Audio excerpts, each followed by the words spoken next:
Everyone, आप सबका law वाली के चैनल में स्वागत है। जैसे कि हम लोग अपने इस चैनल में सारे ही लॉ सब्जेक्ट्स को कवर कर रहे हैं और साथ में उनके जितने भी इम्पॉर्टेंट जजमेंट्स केस लॉज हैं उसको भी आपको प्रोवाइड कर रहे हैं, जो कि हमारे प्लेलिस्ट में मिल जाएगी आप लोगों को। साथ में ऐसी लीगल अपडेट्स जिससे आप लोगों को अवेयर रहना बहुत ज़्यादा ज़रूरी है, चाहे वो एक कोई आम आदमी हो या कोई लॉ स्टूडेंट हो या किसी चीज़ की प्रिपरेशन कर रहा हो। अगर अच्छा लगता है तो आप हमारे चैनल को सब्सक्राइब कर लीजिएगा, बेल आइकन को भी दबा दीजिएगा, जिससे कि हमारी नोटिफिकेशन आप तक डायरेक्टली पहुंच जाएगी। और कैसा लगा लाइक शेयर ज़रूर करिएगा और साथ में कमेंट भी करिएगा, जिससे कि हमें समझ में आएगा कि हम इम्प्रूवमेंट करना होगा तो हम उसे भी कर सकते हैं। अगर आप लोगों को कुछ लगता है सही करना चाहिए तो वो भी आप कमेंट में लिख सकते हैं। आज के इस सेशन में हम लोग लेबर लॉ की एक यूनिट कवर करेंगे, जो कि है ट्रेड यूनियन।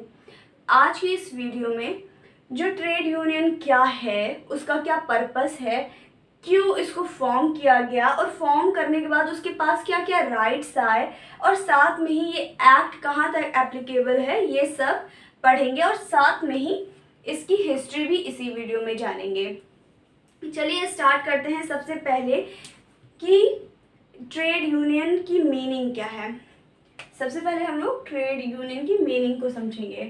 पहली बात, मीनिंग पढ़ने से पहले हम लोग एक पहले पर्पस समझते हैं।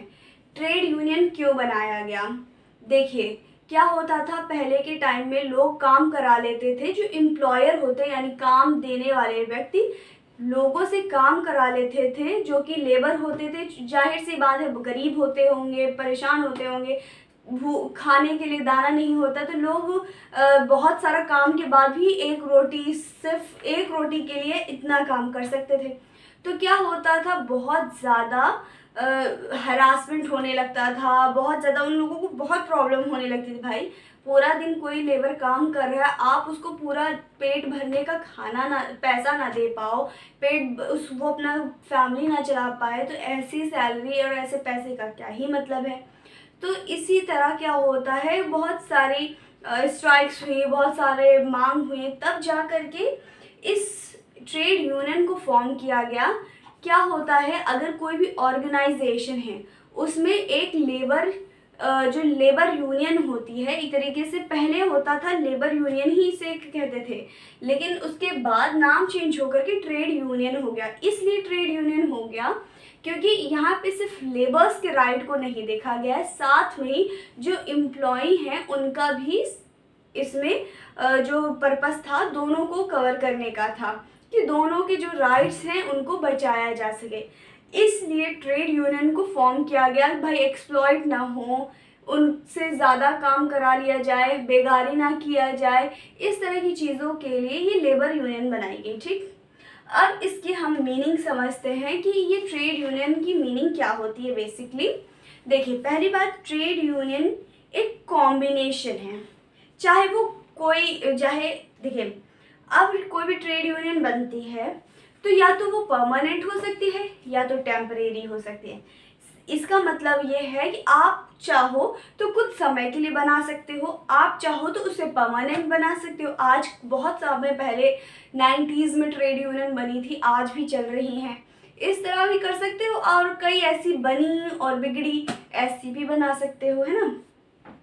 For the purpose of regulating in the relation between, देखिए अब किसी भी ट्रेड यूनियन को हम फॉर्म कर लिए, चाहे वो परमानेंट हो चाहे टेम्परेरी हो, वो इसलिए करेंगे कि जो रिलेशन है एम्प्लॉयर जो रिलेशन है वर्कमैन से एम्प्लॉयर का, एम्प्लॉयर का एम्प्लॉय से, वर्कमैन से वर्कमैन से, ठीक है।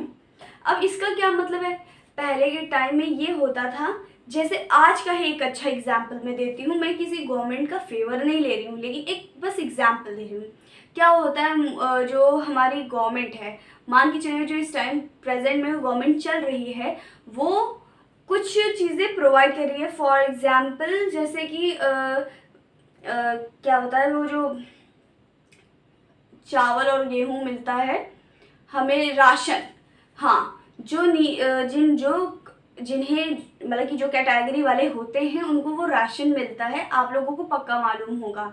तो क्या होता है, गवर्नमेंट तो अपना फंड दे देती है, लेकिन यहाँ फंड उतना ही देती है जितना कि लोग होते हैं, पर फिर भी कम कैसे पड़ जाता है, क्योंकि बीच के लोग खा जाते हैं। भाई गवर्नमेंट तो कर रही है, गवर्नमेंट तो सेंट्रल में एक बैठे ना, उसके नीचे जो काम करने वाले हैं वो गलत ज़्यादा कर डालते हैं, इसकी वजह से लोगों का और ज़्यादा एक्सप्लॉइट होता है। तो सेम इसी एग्जाम्पल में लीजिए आप यहाँ लेबर का भी पता चलता है कि कोई ओनर अलग है, ठीक, मान के चलिए ये एक इंडस्ट्री है, ठीक, फॉर एग्जाम्पल ये एक इंडस्ट्री है, इसकी ओनर मैं हूँ, ठीक, पहली बात ये हो गई। अब मैंने क्या किया, इसमें 4 मैनेजर्स को हायर किया, इतनी तो बात समझ में आ गई होगी। वो मैनेजर हायर करने के बाद ये लोग मेरा पूरा मैनेजमेंट देखते हैं और इनके नीचे 2-2 लोग को और अपॉइंट कर दिया गया कि अब वो जो लोग यहाँ पे एम्प्लॉय होंगे ना, जो लेबर्स होंगे, जो एम्प्लॉयज़ होंगे, आप उनको हैंडल करना, ठीक। अब मैं क्या करती हूँ, इन लोगों ने अपना काम किया तो मैंने इनकी सैलरी के लिए अपना भाई अब मैनेजर से बोल दिया कि भाई अब इनको अपना सैलरी इनको डिस्ट्रीब्यूट कर दो, इनका जो पगार है इनको डिस्ट्रीब्यूट कर दो। क्या होता है, मैनेजर खा जाते हैं। पहले तो मान के चलिए हमने पर आदमी 100 रुपये दिए हैं, 10 रुपये ये खा गए, ठीक। फिर ये नीचे पहुंचा, पता चलता है कि 30 रुपये ये खा गए, तो बचा कितना, 60 रुपये।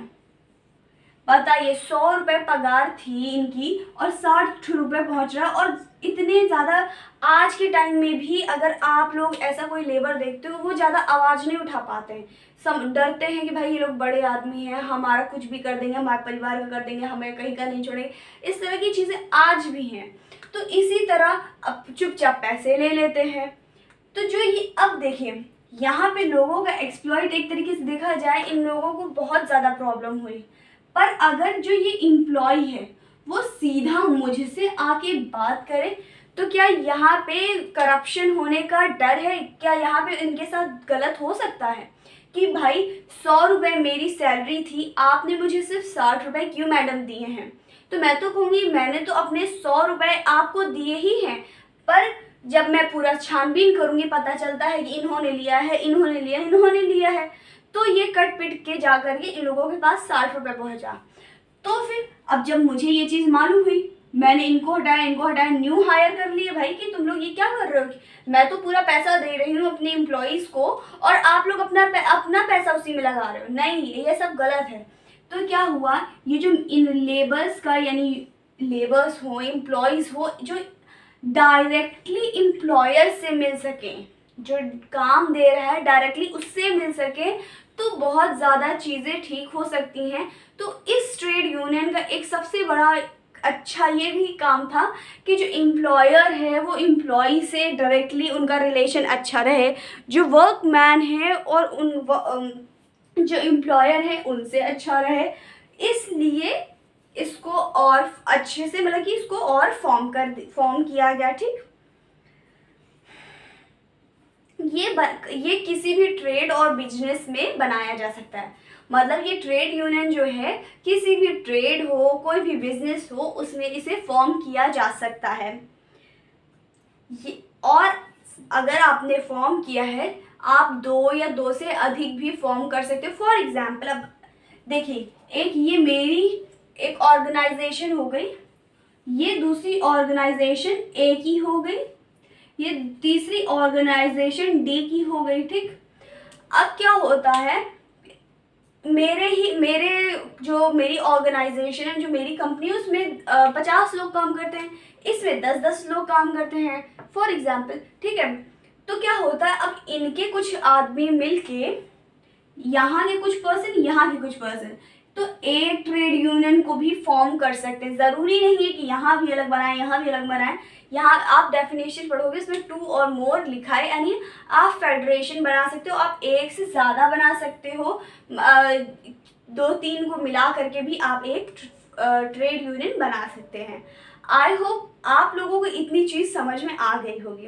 अब हम लोग इसका नेचर समझेंगे कि जो ट्रेड यूनियन है उसका नेचर क्या है, कैसे है, ठीक है। देखिए, पहली बात, अब ट्रेड यूनियन मान के चलिए जो मेरी ऑर्गेनाइजेशन थी उसमें ट्रेड यूनियन बन गई। अब क्या कोई भी, मैं फॉर एग्जांपल मेरी ही जो कंपनी है, जो मेरा ऑर्गेनाइजेशन है उसमें ट्रेड यूनियन बन गई, किसी ने उठ करके अपना ट्रेड यूनियन बना लिया उसी में।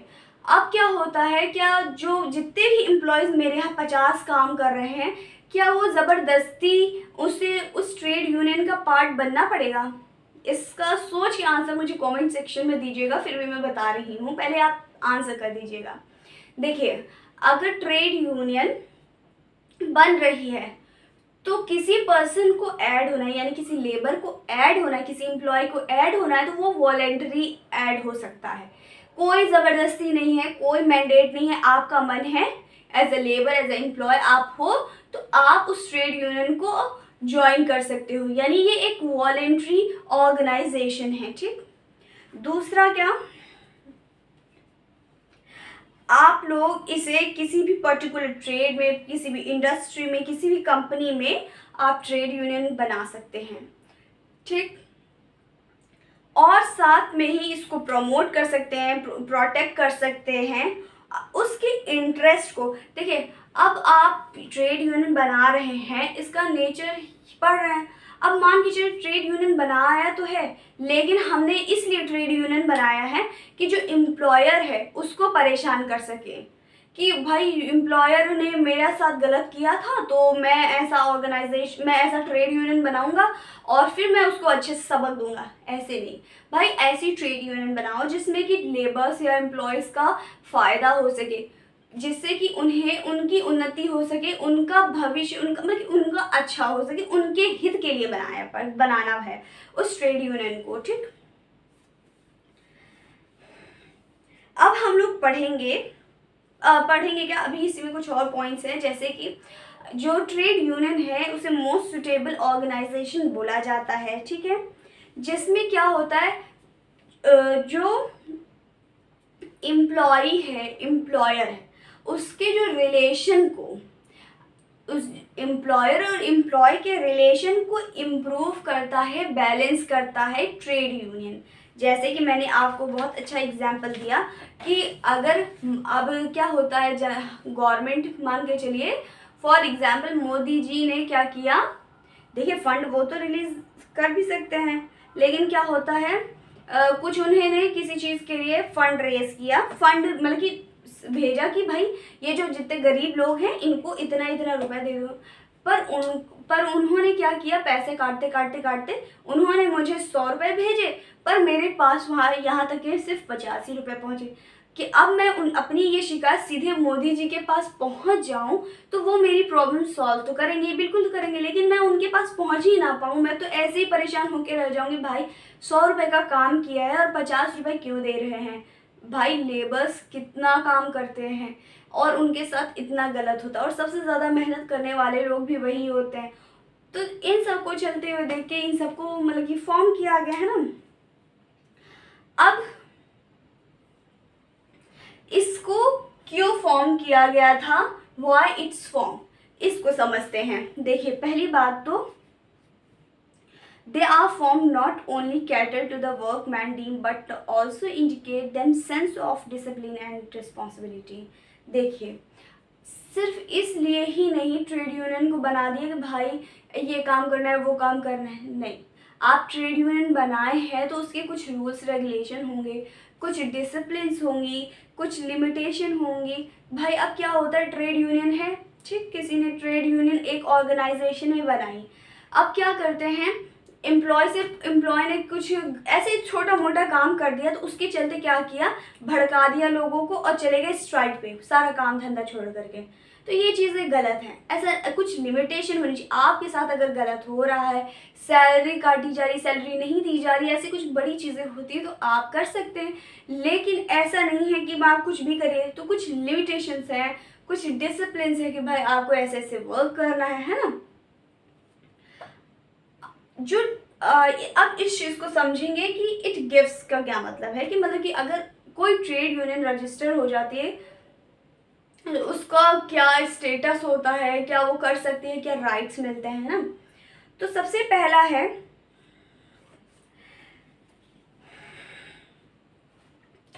पहली बात, जो ट्रेड यूनियन है उसे का रजिस्ट्रेशन कराया जाता है। उसका रजिस्ट्रेशन होने के बाद वो एक बॉडी कॉर्पोरेट हो जाती है। अब बॉडी कॉर्पोरेट से मतलब क्या है?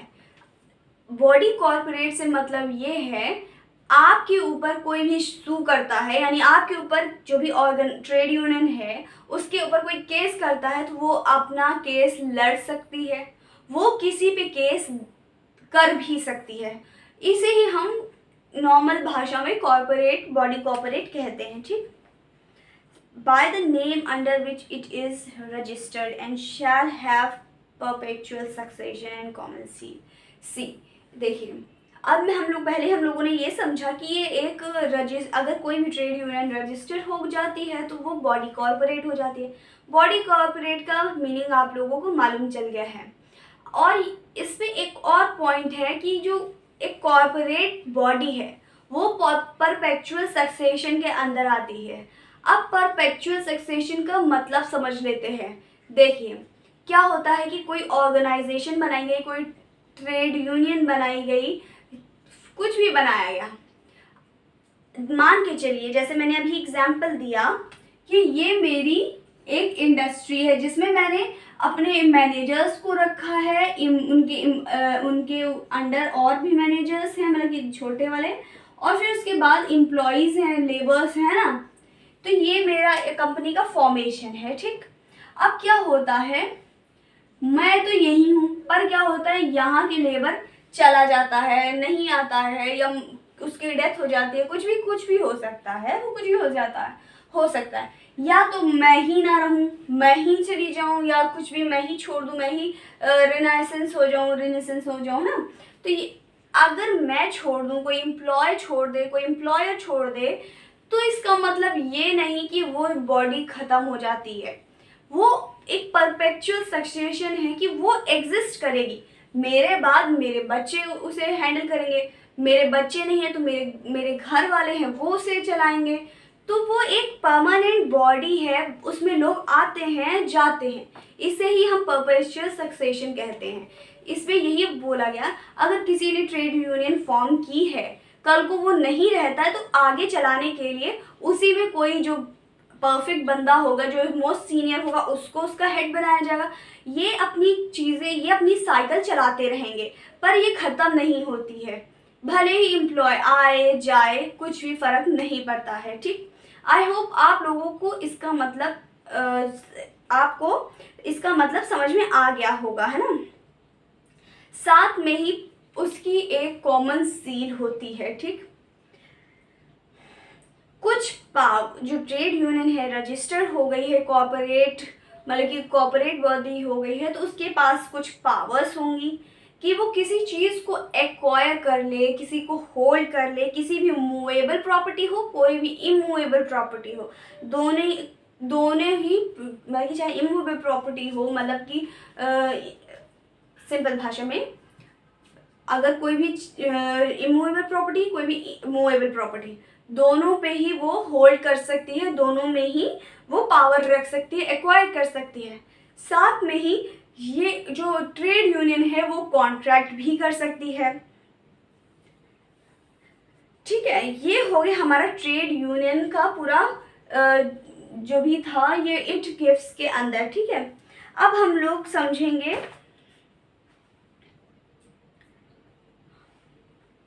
जैसे कि मैंने अभी आपको बताया, अगर ट्रेड यूनियन के ऊपर कोई भी केस होता है तो वो लड़ सकती है, और वो केस अगेंस्ट कर भी सकती है किसी के, तो वो चाहे सिविल हो चाहे क्रिमिनल हो।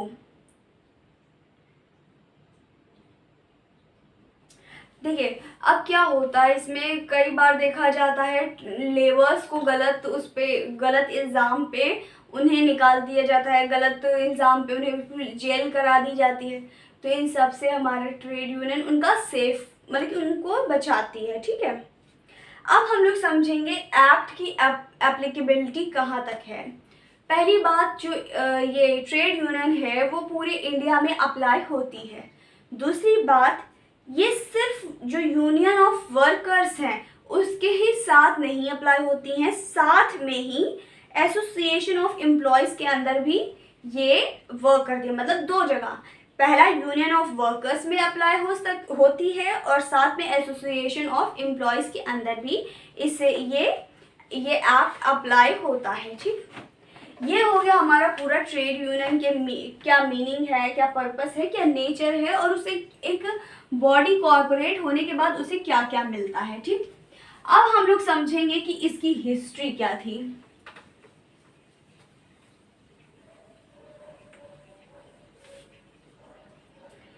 इसलिए मैं आपको ये वीडियो एक साथ दोनों वीडियो को मतलब कि जो इंट्रोडक्शन पार्ट है और साथ में इसकी जो हिस्ट्री इसलिए साथ में बना रही हूँ जिससे कि आप लोगों को ज़्यादा प्रॉब्लम ना हो, एक ही वीडियो में आपको पूरा कंटेंट मिल जाए।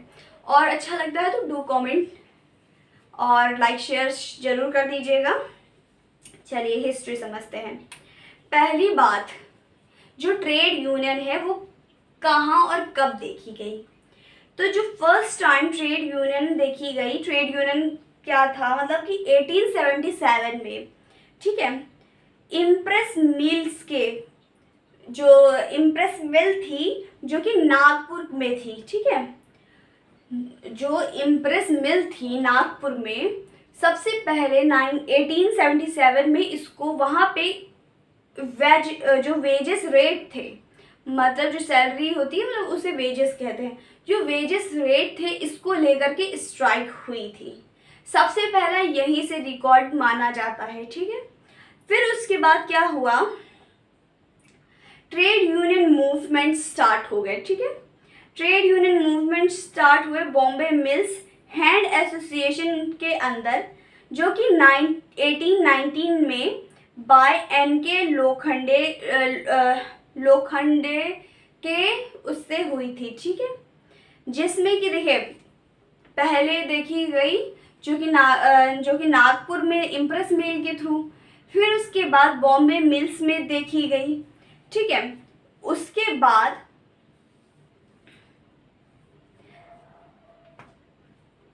देखिए जो बॉम्बे मिल्स थी उसमें एक जनरल पब्लिकेशन होती, एक एसोसिएशन जो था वो पब्लिश करता था जनरल दीन बंधु के नाम से। ठीक है, फिर क्या होता है 1980 में, सॉरी 19, एक काम करते हैं, देखिए जो हिस्ट्री पार्ट है मैं आपको थोड़ा सा ऐसे समझाती हूँ जैसे कि थोड़ा सा आप लोगों को आसानी हो जाए। फिर उसके बाद 1908 में एक मास स्ट्राइक देखी जाती है जो कि 6 दिनों की होती है, बॉम्बे में होती है। किसके अगेंस्ट होती है, बाल गंगाधर तिलक के अगेंस्ट होती है। क्यों होती है भाई, इनको 6 साल की इम्प्रिजमेंट दे दी गई थी, वो भी सिर्फ इसलिए क्योंकि वो जो स्वदेशी एंड बायकॉट मूवमेंट में लीडिंग कर रहे थे, इस वजह से 6 साल की उन्हें इम्प्रिजमेंट दे दी गई। तो उसके लिए जो स्ट्राइक थी, मास स्ट्राइक, उसमें देखी गई। ठीक है, 1908 के अंदर। फिर क्या होता है, एक कामगर हितवर्धक सभा of 1909 workers philanthropic organization form welfare against the industrial of Bombay। क्या होता था, जो पहले हर जगह इंडस्ट्रीज नहीं पाई जाती थी, वही बड़े बड़े जो एरियाज थे, गुजरात, सूरत और ऐसी मुंबई, कलकत्ता जैसी जगहों पे ये सब ज़्यादा देखने को मिलता था। इसलिए जो बॉम्बे में इंडस्ट्रीज की सिचुएशन, जो इंडस्ट्रीज में लेबर्स थे उन लोगों की सिचुएशन को देखते हुए एक ऑर्गेनाइजेशन को फॉर्म किया गया जो कि कामगर हितवर्धक सभा इसका नाम था, और 1909 में इसको फॉर्म किया गया था। ठीक, साथ में ही ILO 1919 में इसको इस्टेब्लिश किया था। ILO का फुल फॉर्म है इंडियन लेबर ऑर्गेनाइजेशन। जो इंडियन लेबर ऑर्गेनाइजेशन थी पहली बार 1990 में बनी, 1919 में। ठीक है, फिर क्या होता है, एक ऑर्गेनाइजेशन थी AITUC, जो ऑर्गेनाइजेशन थी AITUC जिसका फुल फॉर्म था देखिए पहले इसको समझ लेते हैं। ये जो मद्रास लेबर यूनियन थी, ठीक है, इसमें बना था 1918 में। जो लीडर इसके थे बीपी वैद्या थे, ठीक है, पहली बात। जो कि अहमदाबाद टेक्सटाइल लेबर एसोसिएशन में फॉर्म, इसके बाद जो अहमदाबाद टेक्सटाइल लेबर एसोसिएशन था उसे फॉर्म किया गया था 1920 में।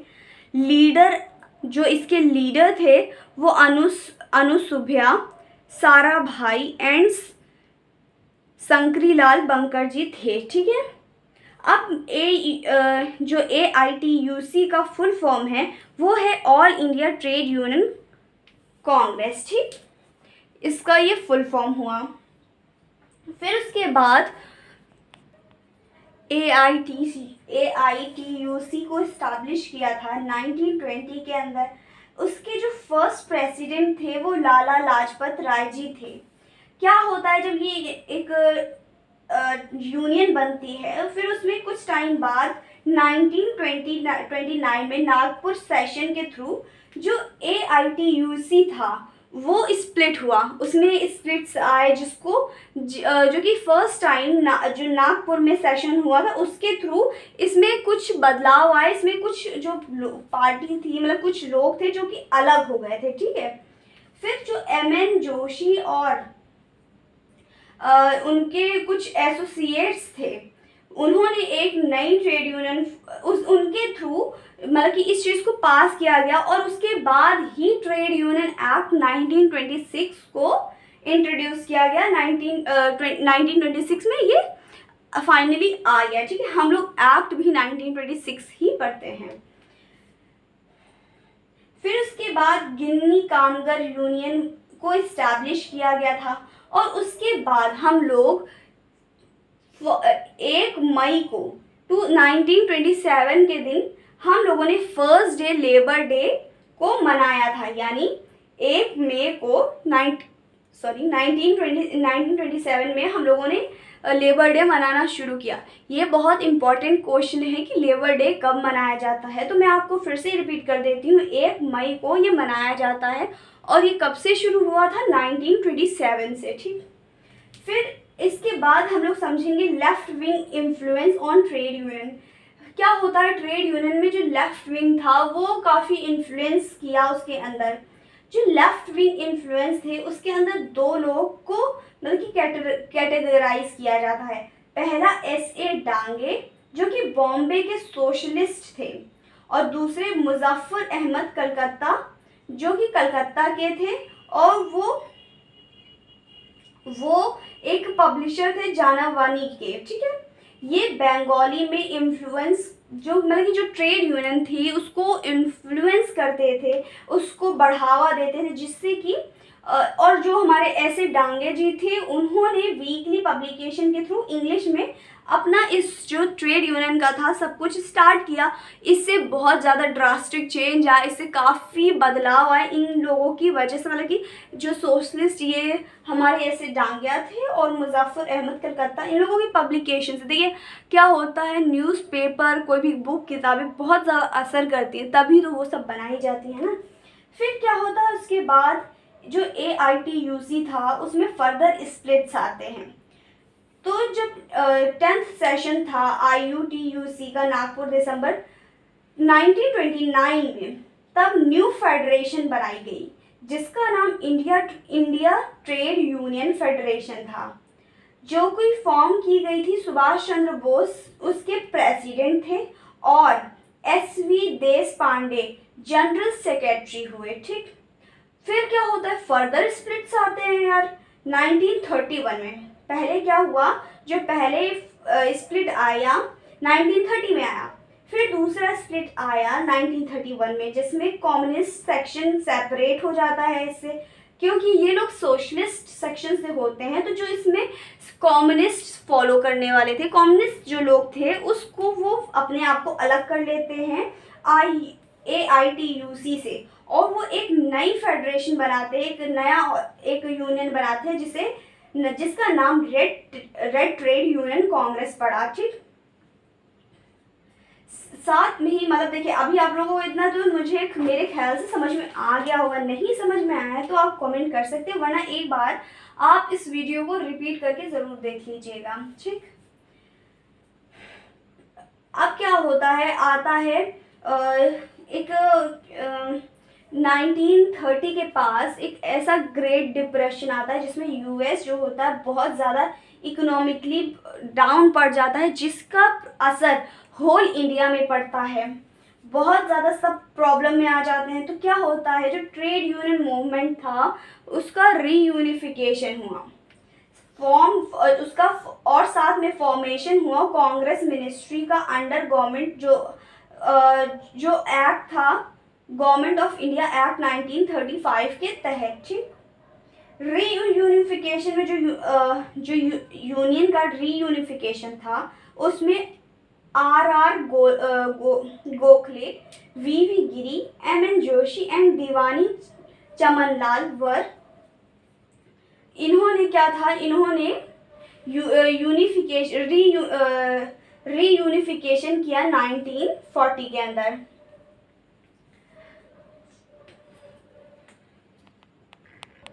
फिर क्या होता है, जो ट्रेड यूनियन कम्युनिटी थी 1933 में कॉन्फ्रेंस में क्या होता है, जो ITUF थी वो मर्ज हो जाती है नेशनल ट्रेड फेडरेशन के अंदर।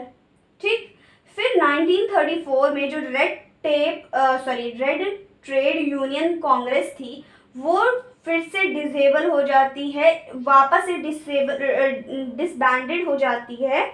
AITUC के अंदर, मतलब कि जो AITUC है उसमें वापस आ जाती है।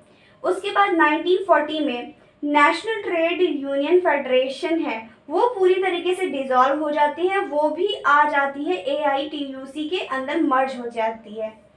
फिर 1940 का दौर आता है, उसमें देखा जाता है जो गवर्नमेंट ऑफ इंडिया है उसने डिसाइड करती है कि एक ट्राईपार्टी मशीनरी को स्टैब्लिश किया जाए। ठीक, फिर क्या होता है, फर्स्ट इंडियन लेबर कॉन्फ्रेंस बैठती है दिल्ली में अगस्त 1942 के अंदर। फिर उसमें जो टोटल 22 रिप्रेजेंटेटिव होते हैं जो कि सेंट्रल के रिप्रेजेंटेटिव होते हैं और साथ में कुछ एम्प्लॉयर्स और एम्प्लॉयज़ होते हैं।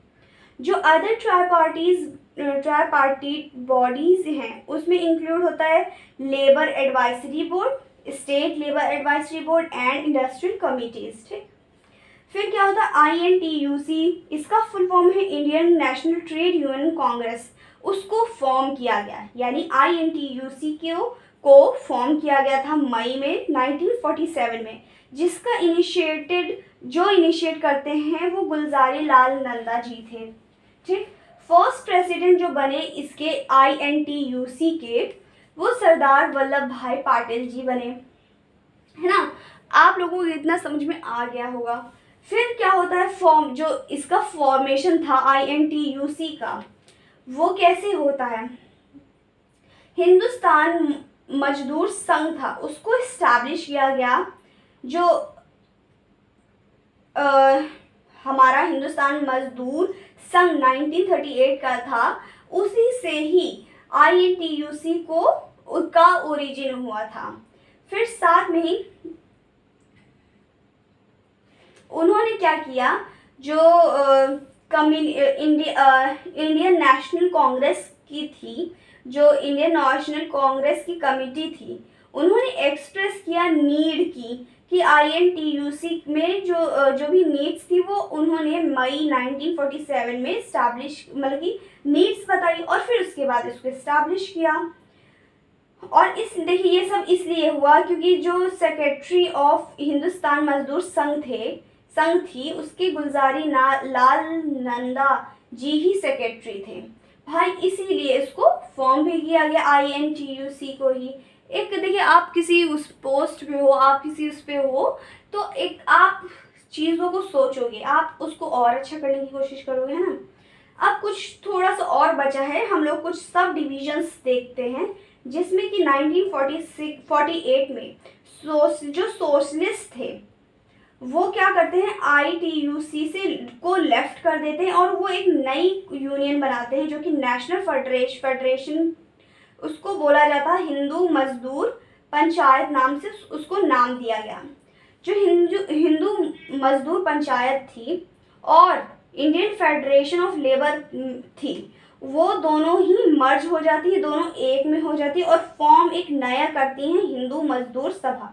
यानी जो हिंदू मजदूर पंचायत और इंडिया फेडरेशन ऑफ लेबर थी, वो दोनों में मर्ज हुई और नया बनाया हिंद मजदूर सभा। ठीक, फिर क्या होता है, सेम टाइम इसी में ही जो न्यू सेंट्रल ऑर्गेनाइजेशन थी वो आती है एग्जिस्टेंस में, जो कि लेफ्ट जो उन्होंने जिसने मतलब कि लेफ्ट किया था AITUC को।